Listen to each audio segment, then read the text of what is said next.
नमस्कार साथियों, आप सबका स्वागत है हिंदी चैन में। चलिए बिना समय गंवाए शुरू करते हैं। आज हम सब पढ़ेंगे अपभ्रंश भाषा के प्रथम कवि स्वयंभू के बारे में, जो कि बहुत ही महत्वपूर्ण हैं।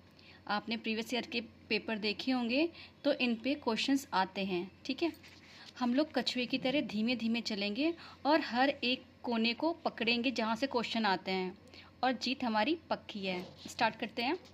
स्वयंभू, इनका समय है 783 के आसपास ये विद्यमान थे। ठीक है, और जैन मत के अनुसार ये कर्नाटक प्रदेश के निवासी हैं। कौन? स्वयंभू के बारे में मैं बता रही हूँ कि ये 783 की ईस्वी के आसपास विद्यमान थे, और जैन मत के अनुसार इन्हें कर्नाटक प्रदेश का निवासी माना जाता है। इनके उपनाम से भी क्वेश्चंस आते हैं, इन्हें हम देख लेते हैं। स्वयंभू को अपभ्रंश का वाल्मीकि कहा जाता है, और ये प्रश्न पीजीटी 2005 में पूछा गया था कि अपभ्रंश का वाल्मीकि किसे कहा जाता है, तो स्वयंभू को कहा जाता है। ऐसे क्वेश्चन एक ये भी है, इनका ये सारे इनके उपनाम हैं। अपभ्रंश का प्रथम महाकवि कौन है, तो स्वयंभू हैं। अपभ्रंश का प्रथम कवि कौन है? स्वयंभू। यहाँ पे ध्यान दीजिएगा, प्रथम महाकवि भी स्वयंभू हैं और प्रथम कवि भी स्वयंभू हैं हमारे। ठीक है, हिंदी का प्रथम कवि, ये जो टॉपिक हमने कल पढ़ा था ना कि डॉक्टर राम कुमार वर्मा के अनुसार हिंदी का प्रथम कवि कौन है, तो वो भी कौन है? स्वयंभू हैं।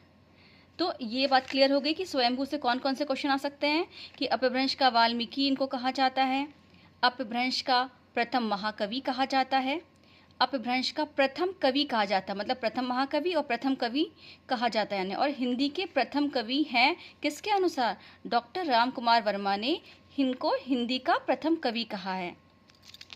और ये अपभ्रंश भाषा के प्रथम कवि भी कहे जाते हैं। कौन? स्वयंभू। इनकी रचनाओं के बारे में देख लेते हैं, इनके जो प्रमुख ग्रंथ हैं।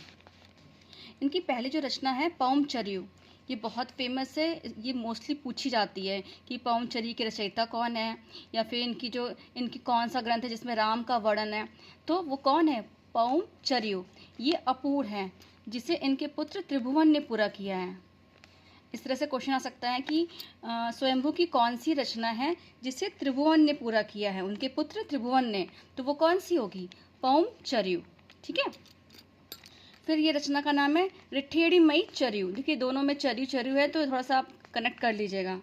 ये क्या? ये कृष्ण काव्य है, इसमें कृष्ण के बारे में वर्णन है। और पौमचर्यु में क्या है? इसमें राम जी के चरित्र का वर्णन किया गया है। और ये तो देखिए, ये तो बहुत ही ईजी है। स्वयंभू छंद, जहाँ पे स्वयंभू लिखा है आप तो खुद ही समझ जाएंगे कि ये स्वयंभू की रचना है। एक बार फिर से रिपीट कर लेते हैं इनकी रचनाओं के नाम। पौमचर्यु, रिठेड़ीमयी चर्यु और स्वयंभू छंद।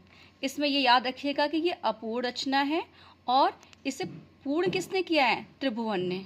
ठीक है, तो फिर से एक बार इनके बारे में देख लीजिए। स्वयंभू 783 के समय मिलते हैं। ये कर्नाटक प्रदेश के निवासी हैं, किसके अनुसार? जैन मत के अनुसार। और ये अपभ्रंश के वाल्मीकि कहे जाते हैं, अपभ्रंश के प्रथम महाकवि कहे जाते हैं, अपभ्रंश के प्रथम कवि कहे जाते हैं, और हिंदी के प्रथम कवि कहे जाते हैं डॉक्टर राम कुमार वर्मा के अनुसार। ठीक है, मिलते हैं अगली क्लास में।